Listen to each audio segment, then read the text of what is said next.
अगर किसी भी एटम के अंदर या फिर किसी भी मॉलिक्यूल के अंदर आपको इलेक्ट्रॉन्स कैलकुलेट करना हो तो वो कैसे किया जाता है वो हम आज की क्लास में समझेंगे। तो चलिए शुरू करते हैं और पहले जानते हैं कि किसी भी एटम के अंदर कैसे किया जाता है। ठीक है, पहले हम लोग एटम के बारे में जानेंगे और फिर मॉलिक्यूल के बारे में जानेंगे। तो पहले एटम को समझ लीजिए कि एटम के अंदर इलेक्ट्रॉन्स को कैसे कैलकुलेट करना है। ठीक है, तो देखिए कोई भी एटम जो होता है उस एटम के बीच में एक उसका नाभिक होता है और इस नाभिक के अंदर हमें न्यूट्रॉन और प्रोटॉन देखने को मिलते हैं और बाह्य नाभिक के भाग में हमें इलेक्ट्रॉन देखने को मिलते हैं। ठीक है, ये इसको बोलेंगे कि ये एटम का नाभिक है और जो बाकी को बच गया ये इसको बाह्य नाभिक के भाग बोलेंगे, इसमें इलेक्ट्रॉन होते हैं। और हमें ये कैलकुलेट करना है कि इस एटम के अंदर कितने इलेक्ट्रॉन हैं। ठीक है, तो जैसे मान लीजिए मुझे कोई पूछ ले कि हाइड्रोजन परमाणु में कितने इलेक्ट्रॉन होते हैं, तो मैं कैसे बताऊंगा। तो इस तत्व का मुझे परमाणु क्रमांक पता होना चाहिए। तो हाइड्रोजन का परमाणु क्रमांक होता है 1।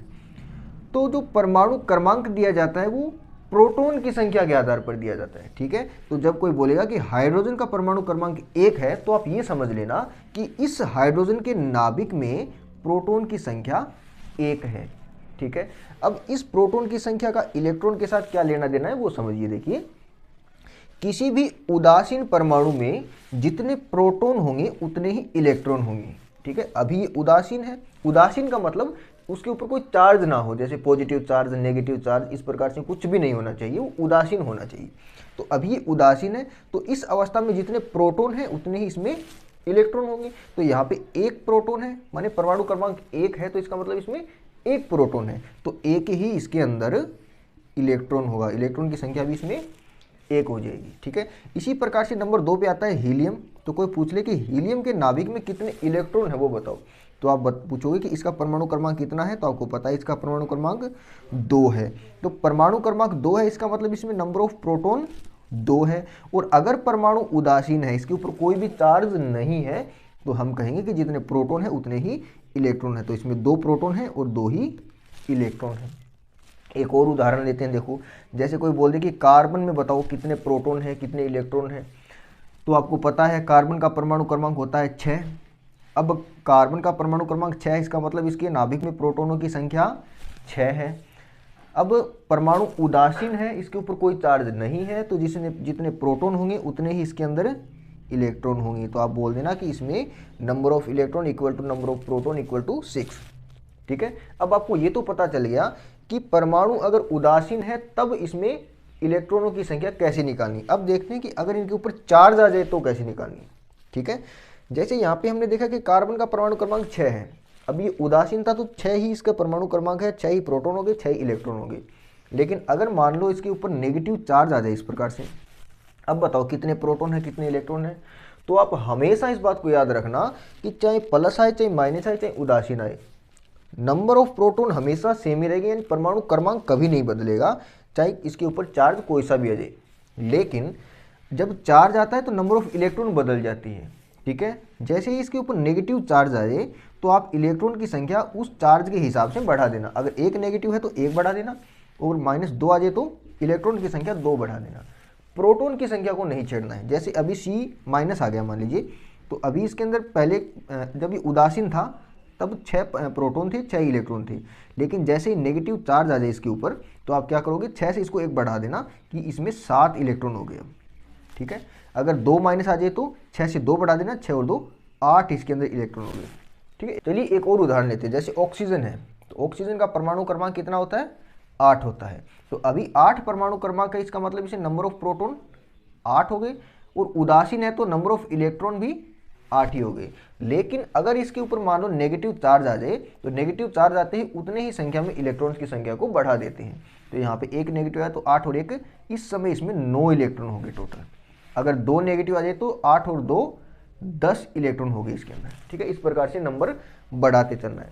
और पॉजिटिव आ जाए तो इसका जस्ट उल्टा करना है। अगर मान लीजिए O पॉजिटिव आ गया इस प्रकार से, तो अब क्या बोलोगे कि पहले थे इसके अंदर इलेक्ट्रॉन की संख्या 8, क्योंकि इसका परमाणु क्रमांक 8 है, प्रोटॉन की संख्या 8 है, तो उदासीन अवस्था में 8 है। लेकिन जैसे इसके ऊपर पॉजिटिव चार्ज आ गया तो इलेक्ट्रॉन की संख्या 1 इसमें से कम हो जाएगी, और अब इलेक्ट्रॉन की संख्या हो जाएगी यहाँ पे 7। ठीक है, टोटल नंबर ऑफ इलेक्ट्रॉन 7 हो गया। तो जैसे ही नेगेटिव चार्ज आए तो इलेक्ट्रॉन की संख्या को बढ़ा देना है, पॉजिटिव चार्ज आए तो इलेक्ट्रॉन की संख्या को घटा देना है। प्रोटॉन्स की संख्या को छेड़ना नहीं है, जितना परमाणु क्रमांक है उतना ही हमेशा उसका परमाणु क्रमांक रहता है। ठीक है, जितना परमाणु क्रमांक उतने ही प्रोटॉन। ठीक, अब देखते हैं कि मॉलिक्यूल के अंदर हम कैसे निकालते हैं किसी भी मॉलिक्यूल में कितने इलेक्ट्रॉन है, उसका पता कैसा चलेगा। कहते हैं कि किसी भी मॉलिक्यूल के अंदर कितने इलेक्ट्रॉन हैं। जैसे मैं यहाँ पे CO2 ले लेता हूँ, ये मैंने रैंडम एग्जांपल लिए, आप कोई भी उदाहरण लेना है उस सबके ऊपर यही कॉन्सेप्ट लागू होगा। ठीक है, तो किसी भी मॉलिक्यूल के अंदर कितने इलेक्ट्रॉन है ये हमें निकालना हो तो सबसे पहले इसके अंदर जो जो एटम है उनको लिख दीजिए। इसमें कार्बन है और इसमें ऑक्सीजन है। ठीक है, एक कार्बन है तो इसके नीचे लिख लो 1, 2 ऑक्सीजन है तो इसके नीचे लिख लो 2। अब कार्बन में कितने इलेक्ट्रॉन होते हैं कैसे निकालते हैं वो तो हमने अभी भी देखा। कार्बन में टोटल कितने इलेक्ट्रॉन होते हैं, 6 होते हैं। ऑक्सीजन में कितने होते हैं, 8 होते हैं। जब उदासीन होता है, जितने परमाणु क्रमांक उतने ही उसमें इलेक्ट्रॉन। लेकिन यहाँ पे कार्बन 1 है तो इसके अंदर कार्बन की ओर से केवल 6 इलेक्ट्रॉन है। ऑक्सीजन 2 है तो 1 में 8 तो 2 के अंदर हो गए 16। ठीक है, और टोटल इलेक्ट्रॉन कितने हो गए, 16 और 6 22 इलेक्ट्रॉन इसके अंदर हो गए टोटल। ठीक, अब मान लीजिए CO2 माइनस हो जाए तब कितने हो गए, तो CO2 माइनस होते इलेक्ट्रॉन को जितने माइनस है उतना बढ़ाना है, तो अब हो गए इसके अंदर 23 इलेक्ट्रॉन। ठीक है, और अगर ये माइनस ना होता यहाँ पे प्लस हो जाता तो क्या करते, तो 22 में से 1 घटा देते, इसमें 21 इलेक्ट्रॉन हो जाते। ठीक है, इसी प्रकार से मैं एक और उदाहरण लेता हूँ, जैसे जल है तो जल के अंदर कौन कौन से एटम है वो लिख लो पहले। तो हाइड्रोजन है और ऑक्सीजन है। हाइड्रोजन की संख्या 2 है, ऑक्सीजन की संख्या 1 है। ठीक है, ये लिख लिया मैंने। तो एक हाइड्रोजन का परमाणु क्रमांक कितना होता है, 1 होता है। तो जितने प्रोटॉन उतने ही इलेक्ट्रॉन। अगर उदासीन है तो यहाँ पे हाइड्रोजन उदासीन है तो एक हाइड्रोजन में 1 इलेक्ट्रॉन है तो 2 के अंदर 2 हो गया। ऑक्सीजन का परमाणु क्रमांक होता है 8 तो 8 प्रोटॉन है, उदासीन है तो 8 ही इलेक्ट्रॉन है इसके अंदर। तो ये मैंने यहाँ पे लिख दिया 8। ठीक है, तो 2 इसकी ओर से आ गए और 8 इसकी ओर से आ गए, तो टोटल 10 इलेक्ट्रॉन हो गए जल के अंदर। अभी इसके ऊपर अगर माइनस का चार्ज आ जाए तो 10 में 1 को आपको जोड़ देना है, टोटल 11 इलेक्ट्रॉन हो गए।